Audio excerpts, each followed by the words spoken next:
इस विशाल आकाश में अनगिनत तारे चमकते हैं। कुछ तारे रात के साथ बदल जाते हैं, कुछ दिखाई देते हैं और फिर गायब हो जाते हैं, लेकिन एक तारा ऐसा है जो सदियों से एक ही स्थान पर अटल खड़ा है, ध्रुव तारा।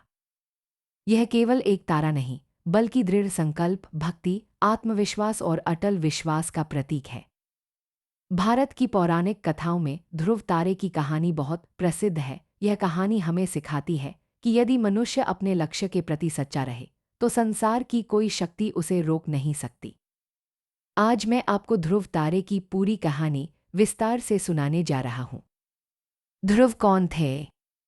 ध्रुव एक छोटे बालक थे जिनका जन्म राजा उत्तानपाद के घर हुआ था। राजा उत्तानपाद की दो रानियां थीं, सुनीति, सुरुचि। ध्रुव की माता सुनीति थी। राजा अपनी दूसरी रानी सुरुचि से अधिक प्रेम करते थे। इसी कारण ध्रुव और उनकी माता को राजमहल में वह सम्मान नहीं मिलता था जिसके वे अधिकारी थे। ध्रुव बचपन से ही शांत, सरल और साहसी थे। वे अपने पिता का स्नेह पाना चाहते थे, लेकिन भाग्य ने उनके लिए कुछ और ही तय कर रखा था। वह घटना जिसने ध्रुव की जिंदगी बदल दी। एक दिन की बात है। राजा उत्तानपाद अपने सिंहासन पर बैठे थे। उनके पास सुरुचि का पुत्र उत्तम खेल रहा था। छोटा ध्रुव भी अपने पिता की गोद में बैठने के लिए आगे बढ़ा, लेकिन तभी सुरुचि ने ध्रुव को रोक दिया। उसने कठोर शब्दों में कहा, यदि तुम्हें राजा की गोद में बैठना है तो पहले मेरे गर्भ से जन्म लेना होगा। ये शब्द किसी तलवार से भी अधिक दर्दनाक थे। एक छोटा बालक जो केवल अपने पिता का प्यार चाहता था, अपमान से भर गया। उसकी आंखों में आंसू थे। राजा सब देखते रहे, लेकिन कुछ नहीं बोले। यही वह क्षण था जिसने ध्रुव के अंदर आग जला दी। माता सुनीति की शिक्षा। रोते हुए ध्रुव अपनी माता सुनीति के पास पहुंचे। उन्होंने सारी बात बताई।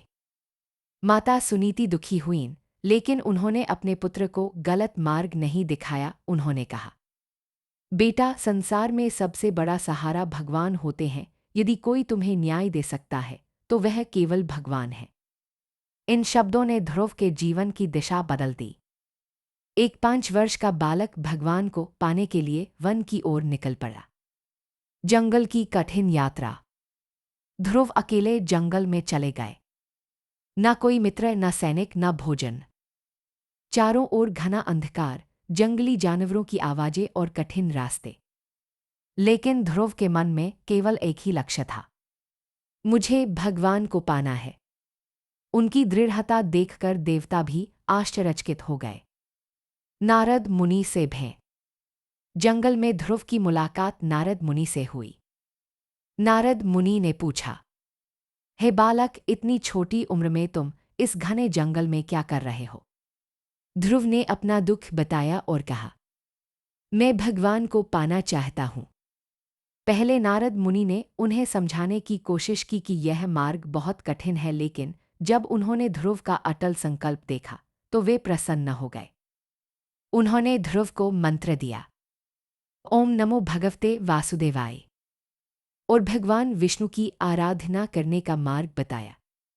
ध्रुव की कठोर तपस्या। अब शुरू हुई इतिहास की सबसे कठिन तपस्याओं में से एक। ध्रुव ने घोर तप किया। पहले महीने केवल फल खाए, दूसरे महीने केवल पत्ते, तीसरे महीने केवल जल, चौथे महीने केवल वायु। अंत में उन्होंने सब कुछ त्याग दिया। वे एक पैर पर खड़े होकर भगवान का ध्यान करने लगे।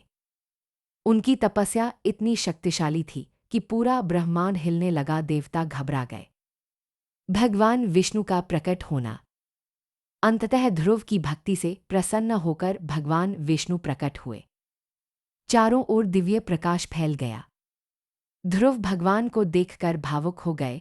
उनकी आंखों से आंसू बहने लगे। वे कुछ बोल नहीं पा रहे थे। भगवान विष्णु ने अपने शंख से ध्रुव के माथे को स्पर्श किया। तभी ध्रुव ने सुंदर स्तुति की। भगवान ने कहा, वत्स, मैं तुम्हारी भक्ति से अत्यंत प्रसन्न हूँ, वर मांगो। ध्रुव ने कहा, प्रभु, मुझे केवल आपकी भक्ति चाहिए। भगवान विष्णु मुस्कुराए। उन्होंने ध्रुव को अमरता का वरदान दिया। ध्रुव तारा बनने का वरदान।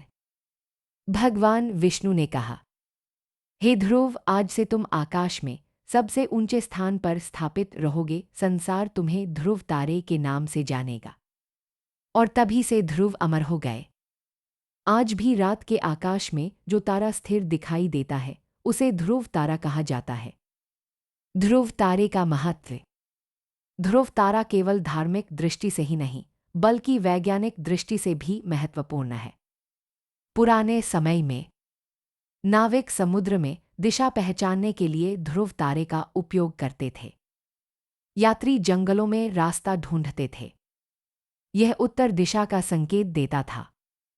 ध्रुव तारा स्थिर प्रतीत होता है, इसलिए यह स्थिरता का प्रतीक माना जाता है। ध्रुव की कहानी हमें क्या सिखाती है? एक अपमान कभी कभी महान बना देता है। यदि ध्रुव का अपमान नहीं होता तो शायद वे इतिहास में अमर नहीं होते। कभी कभी जीवन का दर्द ही हमारी सबसे बड़ी शक्ति बन जाता है। दो उम्र नहीं, संकल्प बड़ा होता है।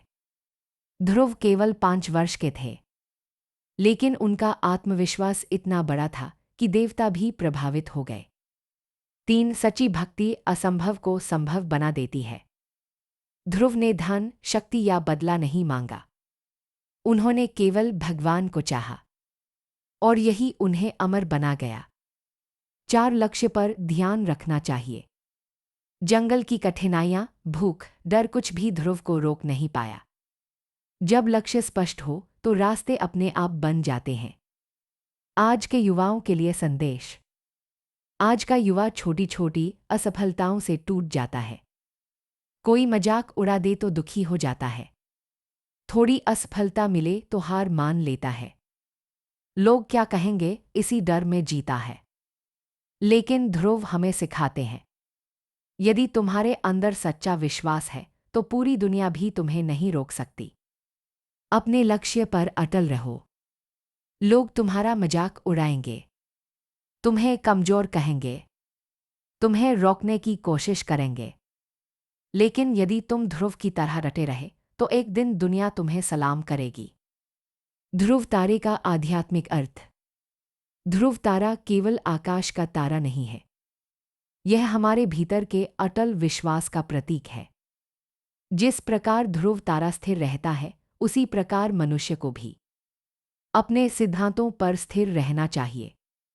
अपने लक्ष्य पर अटल रहना चाहिए। अपने चरित्र को मजबूत रखना चाहिए। निष्कर्ष। ध्रुव की कहानी केवल एक धार्मिक कथा नहीं, बल्कि जीवन का महान संदेश है। एक छोटा बालक अपमान सहता है, कठिनाइयों का सामना करता है, जंगल में तपस्या करता है, भगवान को प्राप्त करता है और अमर बन जाता है।